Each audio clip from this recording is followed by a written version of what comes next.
In this video, I would like to share a couple of practical things that I learned during two hunting sessions during 2022, one in Maasai Land and one in the Zambezi Valley.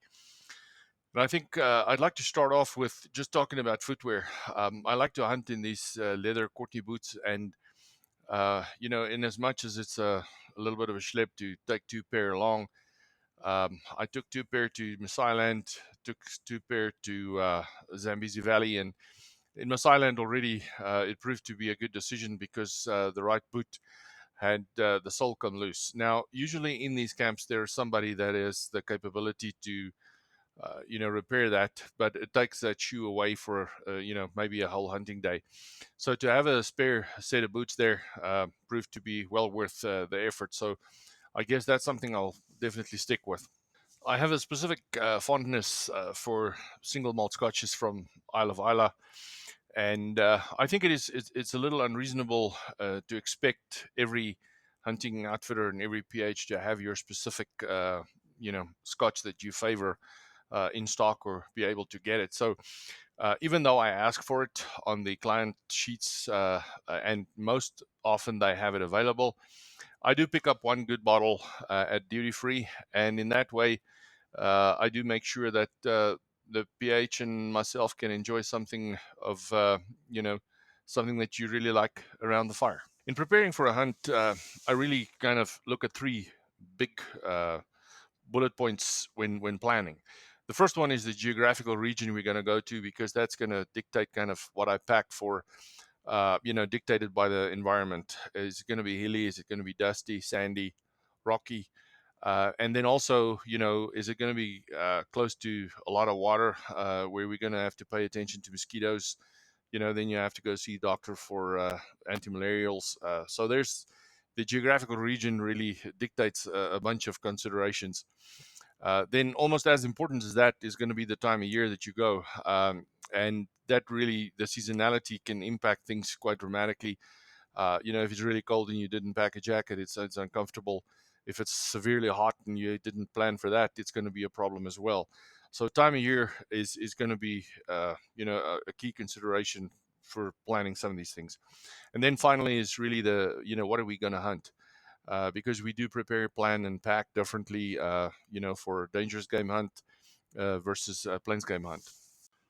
In hunting Maasai Land, there were a couple of mornings where it was really cold. We hunted Maasai Land in August, and I like to layer up, so I use a thin jacket covered by maybe this gray type rain jacket if it's really bitterly cold, but still hunting in shorts, but plan accordingly for that. But here I actually want to just kind of make a comment on your preparation and how shooting sticks can really screw you up.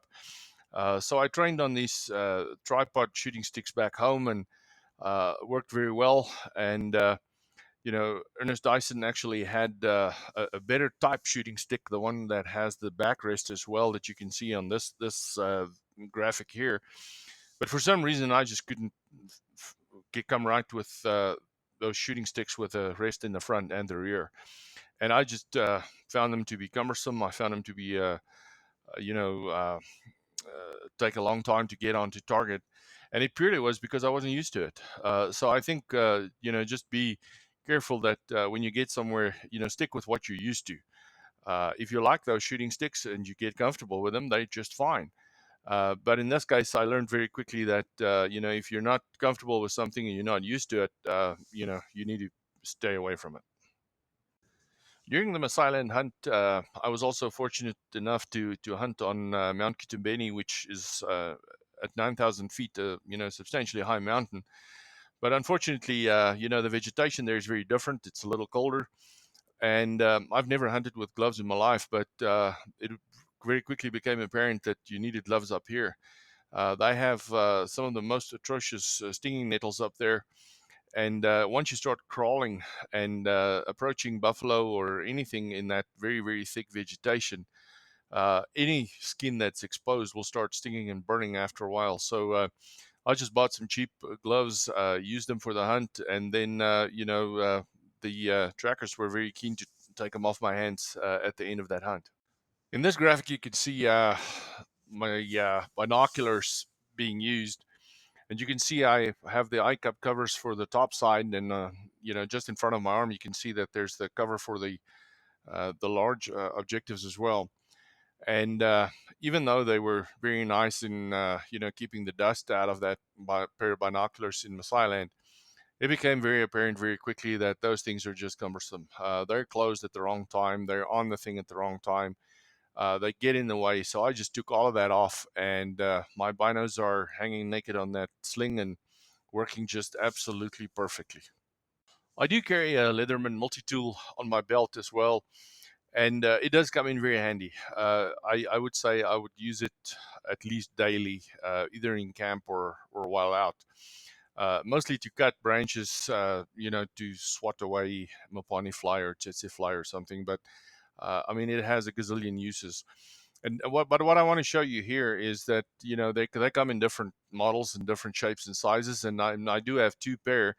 The pair on the left I got as a Christmas gift, and they weigh exactly 3 times as much as the pair on the right. And in Masailand, I carried that heavy pair, and as soon as I got back to the US, I bought a very lightweight pair, and you don't need a lot of stuff on there. If you've got a good blade that can cut, good pair of pliers, maybe two good sets of screwdrivers, you're set, man. So I just carry the lighter one, and what a pleasure it was to carry that light Leatherman in the Zambezi Valley. Next, I'd like to just give a couple of comments on managing excessive heat. We hunted the Zambezi Valley in October, and it was the middle to end of October, and it wasn't uncommon to have days of 109 Fahrenheit in the valley, and the sun beating down on you. So just a couple of things. I like, especially when it's that hot, I shower twice a day. So I'll take a quick shower in the morning to make sure I'm bloody awake. And then as soon as we get back to camp in the evening, I'll take another shower before we have dinner. But during this trip, we asked the camp staff to just make sure that there was water in the shower during night. And whenever it got really, really hot during the night, we would just go and stand under that bucket and then just drench ourselves and get back in bed just like that, just wet like that. Now, on the Masailand hunt, Ernest Dyson actually gave us really good advice. He said we should buy some of these small spray bottles and use them to just cool off when it wasn't that hot. So we just fill them with water, put them next to the bed on your nightstand, and whenever you felt uncomfortable or you just kind of spray yourself, it would mist up the yourself and a little bit of the bed, and it made it actually pretty bearable. And then I think, when I spoke with Miles McCollum just before we went to the Zambezi Valley, he said, listen, you've got to bring some kind of a hydration therapy, something that contains the macro minerals that you're going to lose when you sweat. So we actually used one trade name, and I've got them on here. We used Liquid IV. We used the plain one in the morning, so we'd make up a half a liter of water with this stuff and take a drink all of that before you even got in the vehicle. And then in the evenings when we got back, we take the one with the immune boost or whatever. It just has a bunch of vitamins in there, and take that and have that absorbed during the night, and next morning start again. Now, if you cramp up a lot, it's important to make sure that you also take your magnesium tablets. I had to use it 2 or 3 times, but yeah, without this hydration stuff, I think it would have been tough. We had one of the learner PHs got the heat stroke and started throwing up, and it's really unpleasant to have headaches and really feel uncomfortable, and it destroys your hunt. So I think that's just something that that works and really is necessary and could be a lifesaver. Something else that needed management on that Zambezi Valley hunt was tsetse fly, mosquitoes, and the mopani flies. Now, we were advised by several people to buy these Skin So Soft products that contains picaridin. I think the picaridin is a lot safer than DEET. It definitely doesn't stink as much. It works very well against the mosquitoes. However, I do not believe that there's anything that really works against the tsetse fly. We tried everything. We eventually sprayed a little bit of DEET on and tried Tabard and all the local stuff, but the tsetse will come get you if they want to get you. Now, the nice thing about this Skin So Soft products is they come in a whole array, so they're easy to use. You get these little wipes that you could take with you when you go out and just put them on to freshen up when you go out. It has one with a sunscreen, which I really like. That's the one we used most of the time, putting the sunscreen on, because it was, as I said, late October in the Zambezi Valley. And then, we also used the spray on, but as I said, I think they're really good for mosquitoes. The tsetse, they didn't really do anything for me, and neither did they do anything against the Mopani fly. Before going on a hunt like this, I think it's really good to go sit with your medical practitioner and figure out a couple of things. We definitely did take malaria prophylaxis. And once you get bitten by those tsetse flies, they leave like something that mimics a mosquito bite, but it's just 4 times in size and itches 10 times as much. And they do sting in the beginning. So our doctor advised us to use a combination of cortisone and Benadryl cream and just apply that to the areas where we were bitten. And I truly believe that worked handsomely. But again, you need to go talk with your own medical professional and find out what they would advise for you in your specific circumstance. To manage the Mopani flies, I used just a head net, and it is a very, very simple thing to carry along. It weighs next to nothing. You can buy it from most outdoor stores, and it looks a little ridiculous, but it does work, because these small little Mopani flies, they're little black bees. Actually, they make a honey, but they do not sting. But they irritate you because they climb in everywhere. They go into your ears, they go into your nose, they go into your eyes. And the big problem is that once you kill one, and you actually, even if you just wipe off a dead one that drowned in a tear or something, and you wipe that thing, it exudes a smell that attracts a million more. And then you just had it. They'll be all over you. So I used this head net, and it was very, very effective. Now I think you'd ask, okay, so what the hell do you do? And the most effective thing was about a 10-inch, very leafy stem.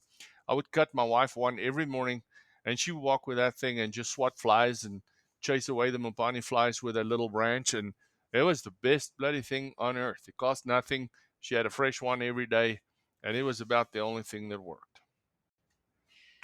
My final comment is just on how handy a cell phone really can be. I think it's critical when you travel in Africa to have as much of your information captured in your cell phone. And I'm going to give you a couple examples. So your COVID vaccination, yellow fever vaccination certificate, take pictures of that stuff. What I did also is this year was the first time I did it. Every place I went, I took pictures of my hunting permits, my firearm import permits, and that saves a lot of heartache. If somebody asks for something and you by chance do not have it on you, or if you forget, God forbid, you forget your yellow fever vaccination certificate at home, if it's on your phone, at least you have some proof that you've had that vaccination. And I think that's something that I'll do definitely religiously from now on, is store as much of these things on my phone as possible. Well, there you have it. That is just a couple of things that I think proved of value to me during this last couple of hunts. I wish you all happy hunting, and I hope to learn more as I hunt more. Thank you very much.